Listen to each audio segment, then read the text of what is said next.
Good morning everyone. আশা করি তোমরা সবাই খুব ভালো আছো। দেখো, আজকে আমি তোমাদের মাধ্যমিকের বাংলা কবিতা থেকে একটা অধ্যায় করাবো। কবিতাটার নাম দেখো, যে অধ্যায়টা হচ্ছে, আমি কবিতা থেকে যে অধ্যায়টা করাবো সেটার নাম হচ্ছে আয় আরো বেঁধে বেঁধে থাকি। লেখক হচ্ছে শঙ্খ ঘোষ। এখান থেকে এমসিকিউ, এসিকিউ এবং আমি সবগুলোই করাবো, তোমরা সবাই ভালো করে দেখে নেবে। দেখো, প্রথম যে প্রশ্নটা আছে, আয় আরো বেঁধে বেঁধে থাকি কবিতাটি কোন কাব্যগ্রন্থ থেকে নেওয়া হয়েছে? দেখো, মুখ ঢেকে যায় বিজ্ঞাপনে হচ্ছে, তারপরে দেখো অপশন হচ্ছে বাবরের প্রার্থনা, জলই পাষাণ হয়ে আছে, মূর্খ বড় সামাজিক নয়। তারপরে উত্তরটা দেখো যে হবে আমাদের জলই পাষাণ হয়ে আছে। তারপরে দেখো 2 নম্বরের প্রশ্ন কি আছে, আমাদের ডান পাশে ধস খাদ রাস্তা পর্বত। উত্তরটা হবে আমাদের ধস। তারপরে দেখো 3 নম্বরে যে প্রশ্নটা আছে, 3 নম্বরের প্রশ্নটা হচ্ছে আমাদের মাথায় বোমারু। বোমারু বলতে কি বোঝো? বোমা বানায় যে, বোমার মালিক, বোমা নিক্ষেপক, বোমা ছেড়ে ছড়ে যে। উত্তরটা হবে যে বোমা নিক্ষেপক। তারপরে দেখো 4 নম্বরে যে প্রশ্নটা আছে, পায়ে পায়ে হিমানির বাঁধ। হিমানি হলো নুড়ি পাথর, বড় পাথর, তুষার, বৃহৎ বাধা। উত্তরটা আমাদের হবে যে তুষার। এবার 5 নম্বরের প্রশ্ন দেখো, আমরা ঘর ছাড়া, কারণ ঘর ভেঙে গেছে, ঘর তৈরি হচ্ছে, ঘরে ঢোকাই বাধা দিচ্ছে, ঘর উড়ে গেছে। উত্তরটা হবে আমাদের ঘর উড়ে গেছে। তারপরের প্রশ্ন দেখো 6 নম্বরে, আমাদের শিশুদের সব ছড়ানো রয়েছে, কাছে দূরে, কাছে দূরে, বহু দূরে। উত্তরটা হবে আমাদের কাছে দূরে।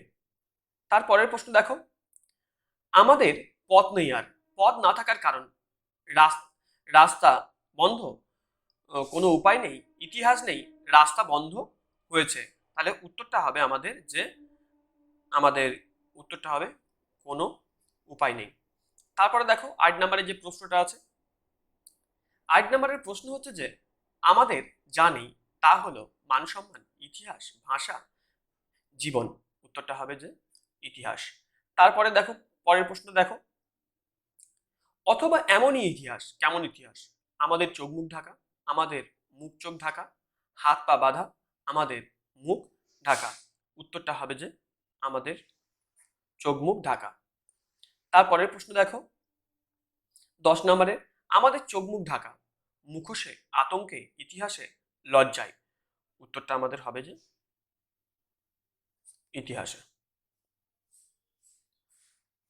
এবার আমরা দেখে নেই 11 নম্বরের প্রশ্নটা। দেখো 11 নম্বরে যে প্রশ্নটা আছে, আমরা ভিখারি থাকি 6 মাস, 12 মাস, 8 মাস, 4 মাস।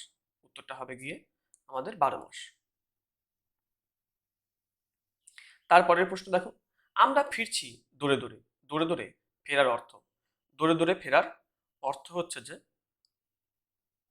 অন্যের সাহায্য প্রত্যাশা।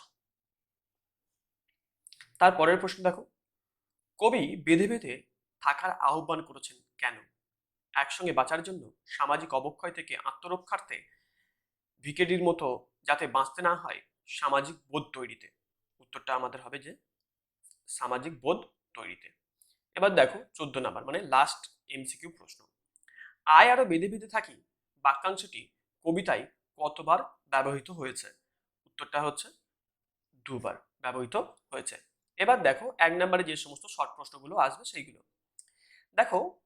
প্রথম যে প্রশ্নটা আছে, আমরাও তবে এইভাবে এই মুহূর্তে মরে যাব নাকি, কবিতায় কতকের মনে এমন সংশয়ের কারণ কি? উত্তর দেখো, শঙ্খ ঘোষের আয় আরো বেঁধে বেঁধে থাকি কবিতার কতকের মনে এমন সংশয় জেগেছে, কেননা বেদনা ভরা চোখে চোখ মেলে তিনি চারিদিকে সন্তানদের মৃতদেহ দেখেছেন, যা তাকে ভীত করে তুলেছে। তারপরের 2 নম্বরের প্রশ্ন দেখো, আমাদের পথ নেই কোনো, এরকম মন্তব্যের কারণ কি? উত্তর দেখো, সম্পূর্ণ প্রতিকূল ও অস্থির পরিবেশে একথা মনে হয়েছে যে আমাদের কোনো পথ নেই, কেননা কেননা যে কোনো দিকে পা বাড়ালেই চূড়ান্ত অঘটন ঘটবে। এবার দেখো 3 নম্বরের প্রশ্ন হচ্ছে, পায়ে পায়ে হিমানির বাঁধ। হিমানির বাঁধ বলতে কবি কি বুঝিয়েছেন? হিংসার উন্মত্ততা সাধারণ মানুষের বেঁচে থাকাকে দুঃসহ করে তুলেছে। পাহাড়ি পথকে বরফ যেমন দুর্গম করে তোলে, তেমনি এই হিংসা সভ্যতার গতিপথকে দুর্গম করে তোলে। তারপরের প্রশ্ন দেখো, 4 নম্বরে যে প্রশ্নটা আছে, 4 নম্বরের প্রশ্ন হচ্ছে যে আমাদের ইতিহাস নেই, এ কথা বলা হয়েছে কেন? দেখো উত্তর দেখো, শঙ্খ ঘোষের আয় আরো বেঁধে বেঁধে থাকি কবিতায় আমাদের ইতিহাস নেই বলার কারণ হলো বক্তা যাদের প্রতিনিধি সেই সাধারণ মানুষ কোনোদিনই ইতিহাসে ঠাঁই পায় না। 5 নম্বরের প্রশ্ন দেখো, আয় আরো বেঁধে বেঁধে থাকি এ কথা বলার কারণ কি? উত্তর দেখো, আয় আরো বেঁধে বেঁধে থাকি কথাটির দ্বারা কবি বোঝাতে চেয়েছেন যে যে কোনো বাধাই মানুষের ঐক্যের দ্বারা আটকানো সম্ভব।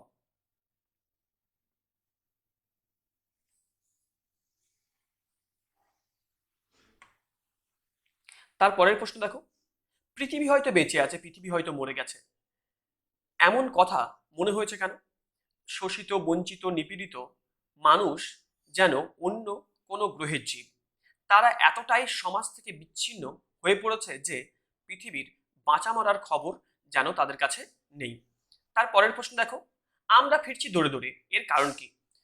দুর্যোগ সব দুর্যোগে সব হারানো অসহায় মানুষ সাহায্যের আশায় মানুষেরই দরজায় গিয়ে উপস্থিত হয়েছে, কিন্তু কেউ তাদের দিকে ফিরেও তাকায়নি। জীবনযাপনের গ্লানি নিয়ে তাদের দরজায় দরজায় ঘুরতে হয়েছে সাহায্যের আশায়। এবার দেখো পরের প্রশ্ন, দেখো 8 নম্বরের প্রশ্নে কি আছে, আমরা ভিখারি 12 মাস এ কথা বলার কারণ কি? উত্তর দেখো, সাধারণ মানুষের দীর্ঘদিনের বঞ্চনা ও বিপুল ক্ষোভের বহিঃপ্রকাশ লক্ষ্য করে কবি শঙ্খ ঘোষ আয় আরো বেঁধে বেঁধে থাকি কবিতায় আলোচ্য মন্তব্যটি করেছেন। তারপরে দেখো পরের প্রশ্ন, আমাদের কথা কে বা জানে? কাদের কথা কেউ জানে না? উত্তর দেখো, দরিদ্র, ঘরহারা, নিপীড়িত মানুষের কথা কেউ জানে না, কেউ তাদের খবর রাখেনি। 10 নম্বরের লাস্ট প্রশ্ন দেখো, আয় আরো বেঁধে বেঁধে থাকি, বেঁধে বেঁধে থাকার উদ্দেশ্য কি? বেঁধে বেঁধে থাকার উদ্দেশ্য বিপদকে সম্মিলিতভাবে প্রতিহত করার শক্তি সংগ্রহ করা। তাহলে তোমরা দেখলে এই সমস্ত প্রশ্নগুলো করে গেলেই দেখবে তোমরা মাধ্যমিকে কমন পেয়ে যাচ্ছ। এর বাইরে তোমাদের আর অন্য কোনো প্রশ্ন করার প্রয়োজন হবে না। যদি তোমাদের ভালো লেগে থাকে চ্যানেলটিকে অবশ্যই সাবস্ক্রাইব করবে।